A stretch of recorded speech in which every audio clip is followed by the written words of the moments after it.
So that the coalition will be at the EC headquarters. Do you have your own internal coalition system? Come on, don't make this too big. It's just 277 polling centers, so it's not very many.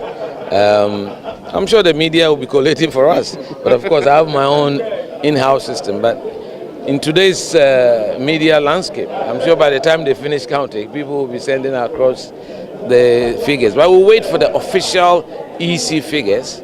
And then my agents are supposed to at least take a picture of the pink sheets and then submit it to our campaign headquarters. You've been there in 2007, 2023, and in 2026. When somebody says that the 2026 primaries at a point in time felt very acrimonious, would that person be right in that description? Yes. I think that some red lines were crossed. I mean, there are 5 of us contesting. At the end of the day, 1 will get elected. 5 cannot go into 1. You understand? So people have to be very decorous, civil, and careful what to say about others. Because at the end of the day, you never know who wins. All of us are hoping and are confident that we can win. When we win, we should be able to represent our party well, to earn the respect and the confidence of the Ghanaian people. Now, if you have lambasted and said things that are unprintable about your colleagues, how do we then go and sell the person? That's the more reason why I think I'm the most viable candidate. You have not attacked anyone. That's right. Everybody knows I've conducted the cleanest campaign, the most issue-based campaign. I'm the only one who had a policy day to outline my 6-point plan for Ghana. That shows seriousness. Politics is not about razzmatazz, noise making and sharing money and freebies. No, we need serious-minded, public-spirited individuals leading our country, Ghana. That's what we need. Talking about money, how are you faring on that part? I mean, this is a delegate election. TNT is ongoing. I don't get your question. How are you faring? Are you doing well? Are you giving them around the country? I've gone around the country and I do what we normally do, just to help with their transport when you go and visit them. But that's election. No, I don't do that. Right. I don't do that. I think it's offensive for people to do that. In any case, if you go and pay someone 1,000, another one 500, he has 1 vote. Who is he going to vote for? Have you spoken against that? I've done that several times. But several have times. you heard of any report that people are buying votes at the moment? Not that I know of. Now, Unless you want to tell me that they are buying votes. Talking about the acrimonious nature of the campaign, you've seen it all. How does the party move forward after 4 p.m., 6 p.m. when the results are declared? I'm hoping that it is me, because I haven't said anything vitriolic to anyone.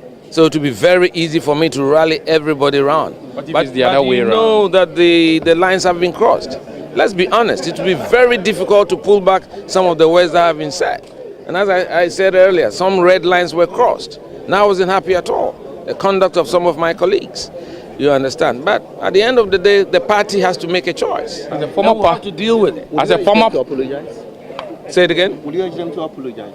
If they are gentlemanly enough, they should. as a former party leader, what will be the responsibility on the party executives at the moment?